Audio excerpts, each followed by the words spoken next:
Hey, what's up, guys? Today we're going to talk about Trump's America First foreign policy, his quote-unquote new foreign policy.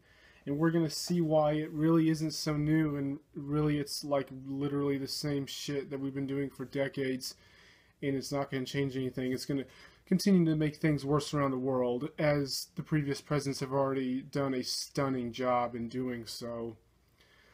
So instead of looking at what he says on some stupid interview on TV or something where talk is cheap and I don't care about talking the talk to talk about walking the walk, talk about the actual document that the White House has published about this quote unquote new foreign policy, and we're going to critique it, and we're going to critique it, and we're not going to go through all fucking 68 pages. I think I have time for that. Jesus would be here for like 8 fucking hours.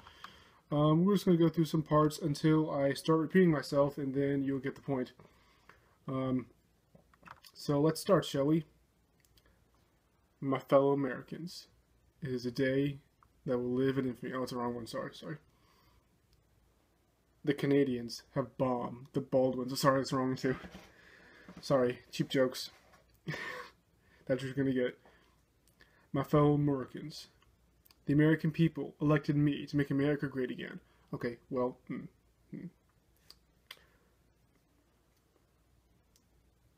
Silence for 5 seconds. I'm trying to figure out how to respond to this. First of all, you lost the popular vote. So the majority of people most people who voted wanted Clinton, but you won the electoral vote. So good job for you. And the vast majority of Americans didn't vote for you. Either didn't vote or they voted for other people. So, no, they kind of didn't elect you. Only like, what was it? The percentage, like, oh, let me think for a second. Like 20 something? Yeah, 20%. Okay, but you won. Yeah, you won. I'll give you that. You won. Thank God, because Clinton would be 10 times worse. That's beside the point. But the American people really didn't. And the people who voted to make America great again, yeah, you're not going to do that. And they don't even know what they're talking about when they say make America great. But that's beside the point. I'm getting distracted here. Let's get to the document. I promise in my administration, let's follow here. I promise in my administration would put the safety, interest, and well-beings of our citizens first. Well, I don't give a flaming fuck what you promise, what you say you will do, because again, talk is cheap. You can say you can do whatever you want. You can say that you will provide healthcare to every single American in the country. Who gives a shit? What I care about is, can you actually do that?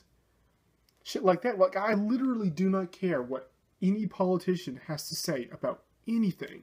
What I care about is their actions, what they vote for and against. That is what matters. So literally, second sentence is completely just not important. I pledge that we would revitalize the American economy, rebuild our military, defend our borders, protect our sovereignty, and advance our values. Again, you're not going to do any of that. And the fact that you said you're going to do it means absolutely nothing to me. So already the first paragraph is just complete political BS. It's just fluff. It's just grandiose speaking, which I don't think he wrote this, because there's no way he can string sentences this long. You know, he speaks in like 5-word sentences. Again, sorry I get distracted a lot because it's so funny to make fun of him because he's so stupid. During my first year in office, you have witnessed my America First foreign policy in action. Well, it's funny because it seems literally exactly like Obama's, which, oh, what a coincidence, seems exactly like Bush's, which, oh, seems like Clinton's, which, oh, seems like the other Bush. And we can go back and back and back and back till Eisenhower, who was the one sensible president we had, the last sensible president we had, in my opinion. So okay, we saw your foreign policy in action, and it fucking sucked. And we'll go through why it sucked. We are prioritizing the interests of our citizens. No, you're not. You're prioritizing... Man, I can talk today. You are prioritizing the interests of yourself, of the 1%, of the crony politicians that are in office. That's your prioritizing. You don't give a shit about the average citizen. Your foreign policy makes it more dangerous for American citizens. But what does it do? It profits the military-industrial complex. It benefits the people who gave money to your campaign. It benefits the businesses that finance your campaign, that will pat you on the back. I scratch your back, you scratch mine. That's what he means when he writes this. Again, like the doublespeak. Is it doublespeak? Is that the term they use in 1984? Well, let's see here real quick. I can't even type today either.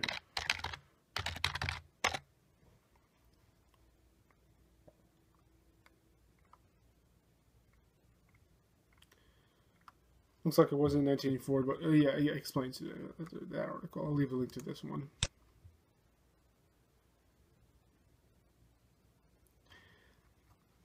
Beside the point that Obama and Bush were just like 1984. Also, now is the dawn of a new era. Beside the point that the other presidents were like this too, but okay, so doublespeak. So that's what he means when he says that. He's not prioritizing the interests of our citizens. Our citizens would not like to be the targets of foreign governments. Well, how do we not become the target of foreign governments? By not giving tyrants and dictators and terrorist organizations all these weapons and money and military training. That would help, you know, so we don't like arm ISIS and then ISIS comes and kills Americans. Just a thought.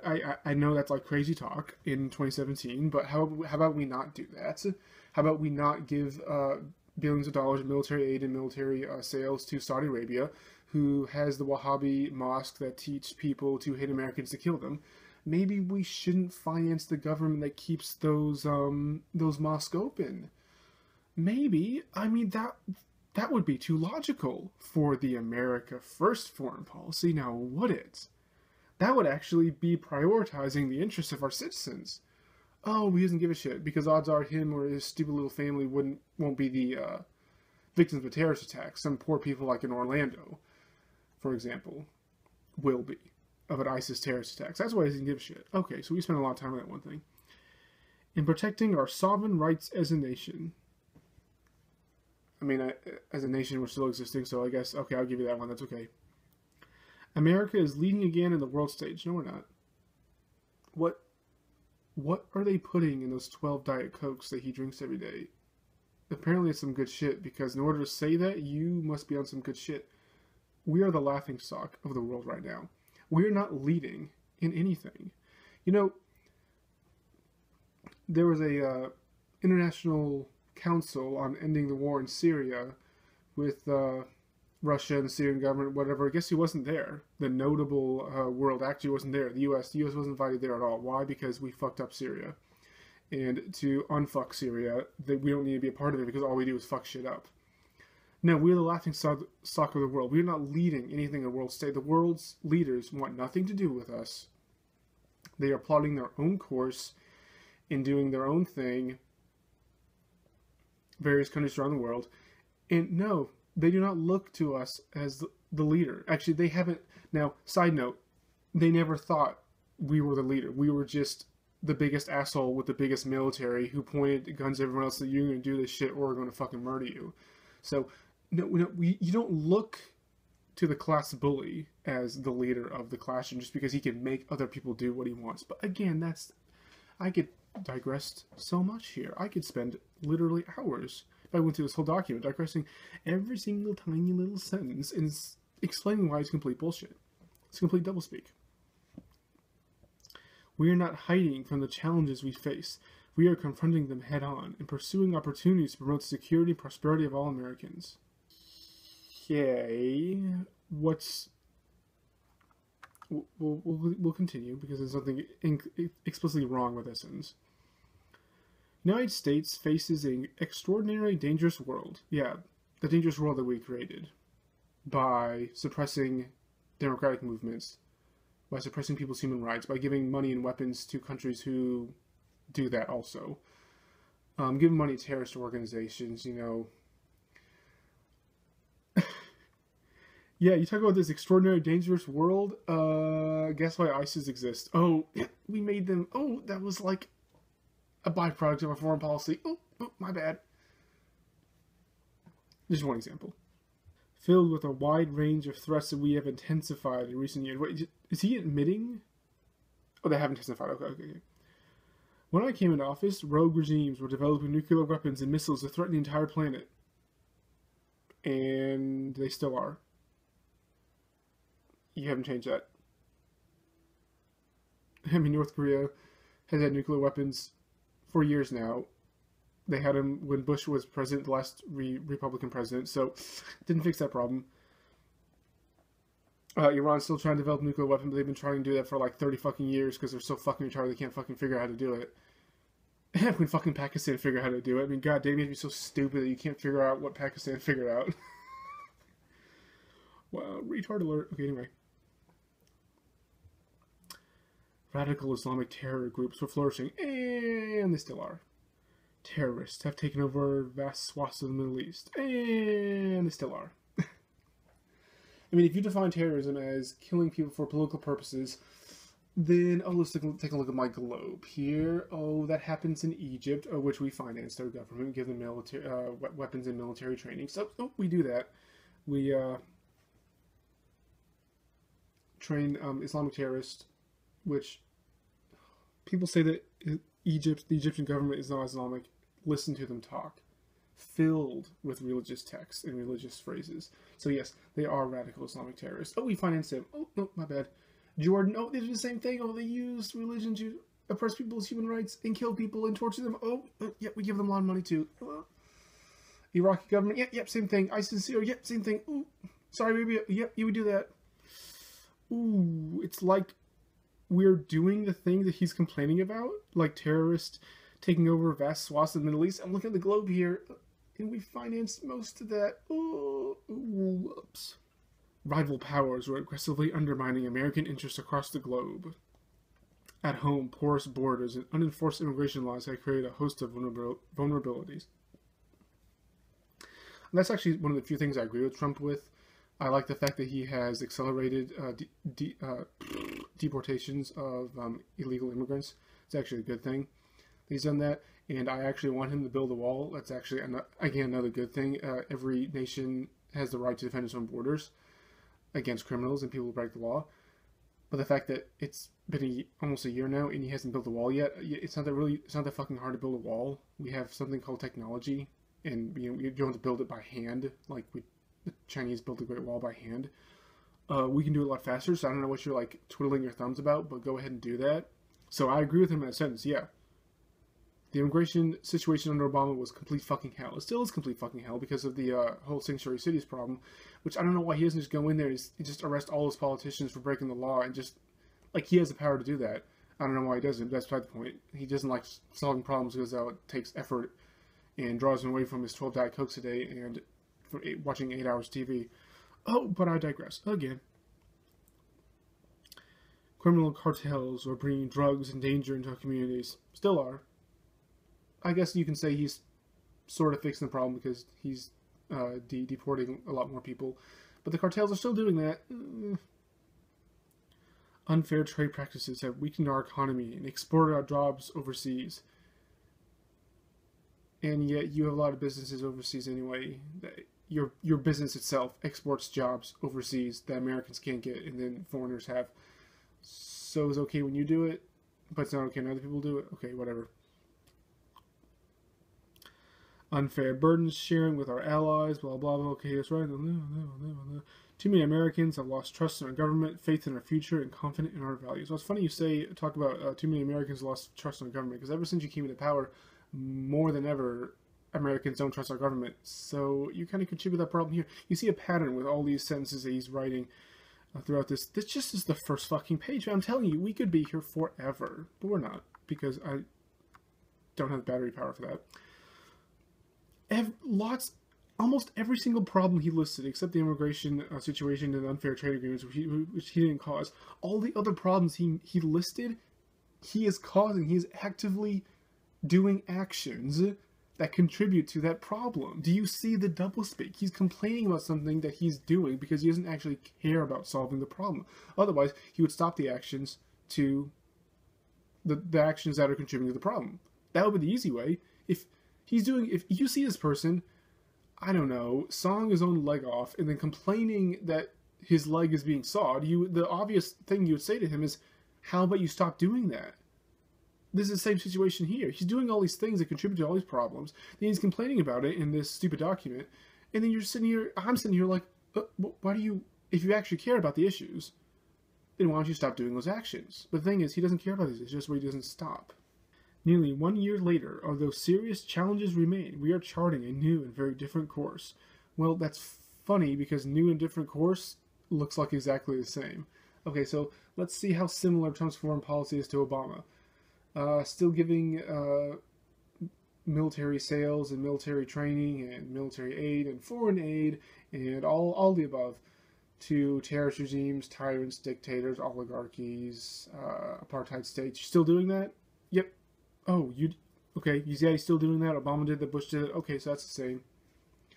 You're suppressing democratic movements across the world by supporting these tyrants and dictators, showing that you actually don't care about democracy, human values, human rights, stuff like that. You don't actually care about that because you're giving money and weapons to people who point guns at people and deny their human rights. So you're still doing that because Obama did that. Wow, it's like you're Obama 2.0, and Obama was Bush 2.0, and Bush was Clinton 2.0. It's like, it's exactly the same. We are rallying the world. You're not rallying the world. No one is rallying behind us because everyone thinks you're a fucking joke, because you're a fucking joke. And that's why no one's with you on anything, because they hate your guts. But let's see what you have to say. We are rallying the world against a rogue regime in North Korea. Oh, wow. Okay, you pick on the most unpopular country in the world, and you say, yeah, we're rallying the world against them. Well, guess what? They were already the most unpopular country in the entire world, so that's kind of an easy thing to do. It's like the most unpopular kid in school, and you have everyone else gang up on him, and then he's like, yep, I did this. It's like, yeah, that's literally the easiest thing to do. You know what's really hard to do? Turn the world against, I don't know, Great Britain, for example. That'd be really fucking hard to do. In confronting the danger posed by a dictatorship in Iran, which those determined to pursue a flawed nuclear deal had neglected. Well, during Obama, they were still looking to produce nuclear weapons, which they've been trying to since the 80s. Just to let you know, they've been trying this for 30 fucking years, longer than I've been alive, and they still haven't figured out how to do it. And what are they doing now? Oh yeah, they're still trying to develop, well, they say nuclear power, but nuclear power that can produce nuclear weapons. Oh, that hasn't changed. Wow, what a fucking surprise. We have renewed our friendship in the Middle East. Translates to, we have given weapons and military training to dictatorships and oligarchs and tyrants across the Middle East so they can suppress their population and they can do what we want. Because if they don't do what we want, then we'll take away those weapons and the people will rise up against them and overthrow them like they did in Tunisia. It's kind of in Yemen. And in Egypt, but then we installed Sisi back in there, so that's beside the point. So that's what he means. Again, doublespeak. When he says renewed our friendship in the Middle East, that's what he really means he's doing. Because they aren't our friends. They don't like us. They just know that we will give them money and weapons if they do what we say. That's not friendship. And partnered with regional leaders to help drive out terrorists and extremists, cut off their financing, and discredit their wicked ideology. Well, you did in ISIS, against ISIS in Iraq and Syria, but you haven't done it with other terrorists and extremists in other parts of the Middle East. So, terrorists and extremists who happen to take your money and weapons and happen to do what you say at this current time aren't considered terrorists and extremists. Like, he will never call the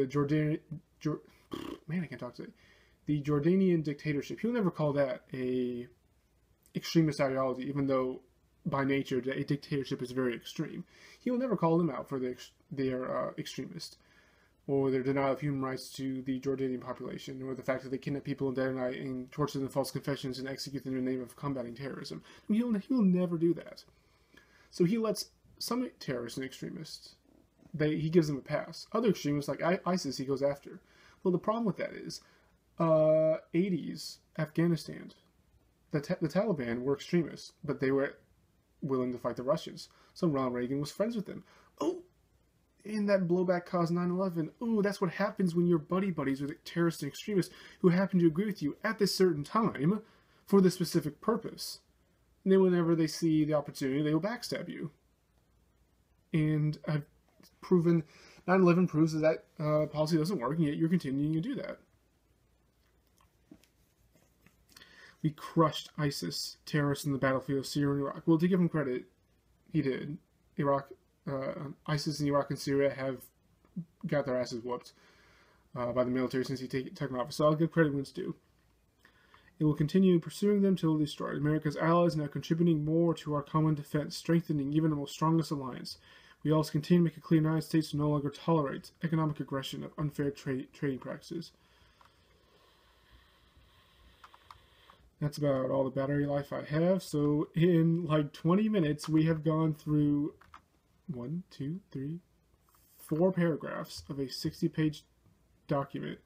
You can see why I'm not going to go through the entire thing. Wow, look at that signature. That's worse than mine. Jesus Christ.